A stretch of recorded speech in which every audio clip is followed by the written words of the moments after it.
রাজ্যের সরকারি স্বাস্থ্য ব্যবস্থায় চিকিৎসকের অভাব। এদিকে বিশেষজ্ঞ চিকিৎসকরা পাশ করে তিন মাস ধরে বসে আছেন, কারণ নিয়োগ হচ্ছে না স্বাস্থ্য ভবন। জঞ্জালে ঘেরা এই হাসপাতালটার নাম সত্যবালা আইডি হাসপাতাল।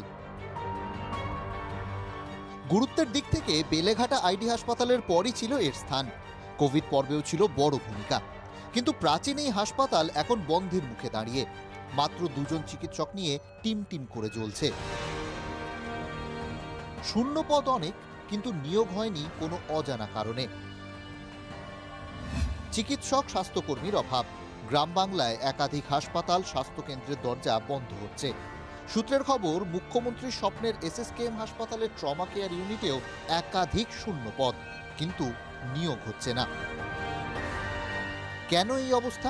রাজ্যে কি চিকিৎসকের অভাব?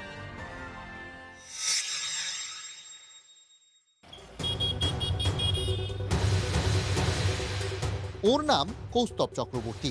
2025 সেপ্টেম্বরে সরকারি মেডিকেল কলেজ থেকেই ডাক্তারি পাশ করেছেন, কিন্তু 3 মাস হয়ে গেলেও কোনো নিয়োগ পাননি। ম্যাক্সিমাম ডাক্তার আমাদের যারা স্পেশালাইজেশন ডিগ্রি অলরেডি হয়ে গেছে, সেটা নিয়ে আমরা মাদার কলেজে আসছি without any definitive kind of posting and all. তো আমরা এটাই চেষ্টা করবো যে গভর্নমেন্ট আমাদের তাড়াতাড়ি আমাদের পোস্টিংটা দিক, এবং যেখানে দরকারের ডাক্তারদের সত্যিই ঘাটতি আছে সেখানে আমরা গিয়ে এবং আমাদের কাজের কাজটা ভালো করে শিখতে পারি আমরা। তথ্য বলছে, গোটা রাজ্যে কৌস্তবের মতো 1200 বিশেষজ্ঞ চিকিৎসক ময়দানে নেমে পড়তে তৈরি, কিন্তু নিয়োগ নেই।